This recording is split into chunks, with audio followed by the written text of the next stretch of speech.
Seorang anak di Makassar, Sulawesi Selatan meninggal dunia dalam perjalanan ke rumah sakit karena ambulans yang ditumpanginya tak diberi jalan oleh pengendara lainnya. Kami tidak dibukakan jalan, tidak ada tim eskor. Pasien saya meninggal di atas mobil pengantaran dari Talasalapan menuju RS Dayak, meninggal di Urip karena tidak ada yang membukakan jalan. Ini kami tidak dibukakan. Video yang viral ini diduga direkam oleh sang sopir ambulans yang membawa anak tersebut. Dalam video juga terdengar suara tangis histeris keluarga pasien di dalam ambulans. Sang anak yang tengah dalam kondisi kritis akhirnya meninggal dalam perjalanan di jalan Talasapang menuju Rumah Sakit Dayak. Di sisi lain, polisi menyebut tidak ada pengendara yang menghambat perjalanan mobil ambulans tersebut. Saya meninggal di atas mobil pengantaran dari Talasalapan menuju RS Dayak, meninggal di Urip. Untuk mengetahui bagaimana kronologi sebenarnya di balik viralnya pasien ambulans yang meninggal dalam perjalanan, kita sudah terhubung dengan Kabid Humas Polda Sulawesi Selatan, Kombes Pol Komang Suartana. Selamat sore, Pak Kabid. Selamat sore, Mbak Putri. Iya, selamat sore, Pak Komang. Bagaimana kronologis yang sebenarnya ini, Pak? Terima kasih Mbak Putri. Akan kami luruskan pemberitaan yang ada di media sosial terkait dengan informasi adanya masyarakat yang membawa ambulan sehingga anaknya meninggal. Kalau kita lihat dari apa yang kita ditayangkan itu tidak benar.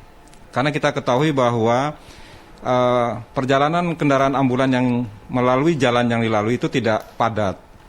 Yang kedua, kita mengajak masyarakat, sudah mengimbau kepada masyarakat apabila ada ambulan yang sudah menjadi prioritas di dalam pengawalan, itu masyarakat akan menepi. Tetapi di dalam perjalanan informasi adalah anaknya meninggal.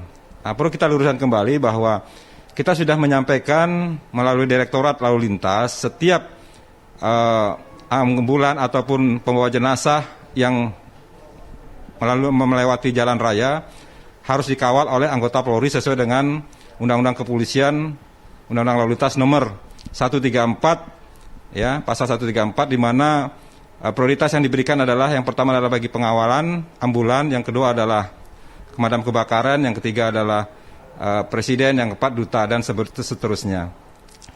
Tetapi kita ketahui bahwa ambulan di dalamnya tidak terisi alat-alat medis yang dilengkapi untuk membantu anak kecil tersebut. Sehingga dalam perjalanan anak tersebut meninggal. Yang kedua yang kita ketahui bahwa kenapa ambulan tidak membawa ke rumah sakit terdekat. Kita ketahui yang dilalui adalah 5 rumah sakit yang ada di Sulawesi Selatan. Mengapa rumah sakit yang terjauh yang dibawa terhadap korban tersebut. Nah, disinilah perlu kita sesalkan apa yang disampaikan dari inisial M, sopir ambulan, yang kendaraannya tidak dilengkapi dengan peralatan medis, sehingga mengakibatkan anak tersebut meninggal. Ya. Kita ketahui bahwa anak yang meninggal tersebut sudah mengalami sakit kronis, ya, sesak, yang seperti yang disampaikan oleh orang tuanya. Di sini perlu kita ketahui juga bahwa pihak kepolisian atas perintah Bapak Kapolda selalu memberikan pelayanan yang terbaik kepada masyarakat. Apapun yang dibutuhkan, diperlukan masyarakat untuk kelancaran di dalam pembawaan korban maupun jenazah, itu harus dikawal oleh anggota Polri sesuai dengan Undang-Undang Lalu Lintas nomor 22 tahun 2009 di pasal 134 dan 135. Nah, ini tidak dilakukan karena kita ketahui bahwa di Sulawesi Selatan banyak sekali pengawal-pengawal yang dilakukan oleh masyarakat yang ugal-ugalan. Yang kita ketahui bahwa pengawalan itu tidak memiliki kualifikasi pengawalan, di mana di dalam pengawalan itu kita mengetahui bahwa selalu mengalami selalu melakukan tindakan-tindakan yang arogansi, yaitu melakukan tindakan-tindakan kekerasan terhadap pengendara lainnya. Yang kedua, kendaraan roda 2 yang mengawal ambulan atau jenazah itu juga masuk tol. Nah, ini yang dilarang oleh Bapak Kapolda, sehingga Bapak Kapolda melakukan tindakan untuk mengambil alih bahwa pengawalan yang dilakukan adalah oleh polisi. Gitu, Mbak. Ya, Pak Komang, apakah sopir ambulans ini sudah dipanggil untuk dimintai keterangan, Pak? Untuk sopir ambulan, saudara M itu sudah dipanggil oleh intelijen dan juga oleh Direktorat Lalu Lintas untuk diminta klarifikasi. Alasannya apa membuat berita di media sosial terkait dengan pengawalan tidak ada eskortnya, itu Mbak. Ya, Pak Komang, kalau sudah dimintai keterangan, kita pengen tahu alasannya. Mungkin kenapa harus dibawa ke rumah sakit yang jaraknya lebih jauh, padahal sudah ada beberapa rumah sakit yang dilewatkan.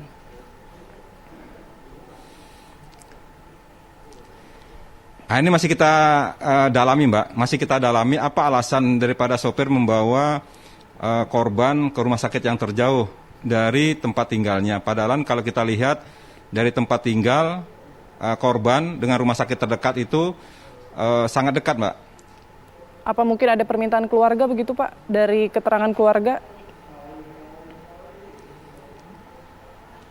Ini masih didalami, Mbak. Apakah ada permintaan dari keluarga masih didalami oleh anggota intelijen sama anggota Direktorat Lalu Lintas. Baik. Lalu motivasi sopirnya kemudian membagikan video yang dia rekam ini apa, Pak?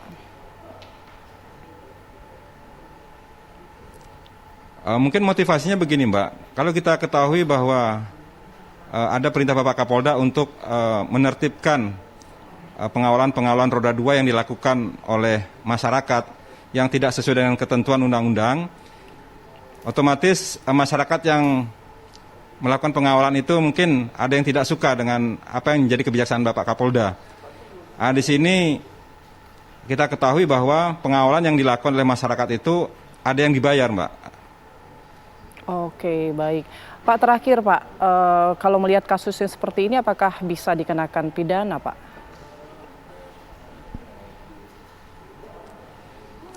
Kalau kita lihat ini hanya pelanggaran, Mbak. Pelanggaran itu perintah Bapak Kapolda.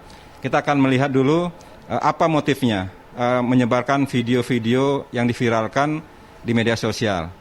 Nah, nanti kita lihat apakah ada unsur pidananya atau tidak, Mbak.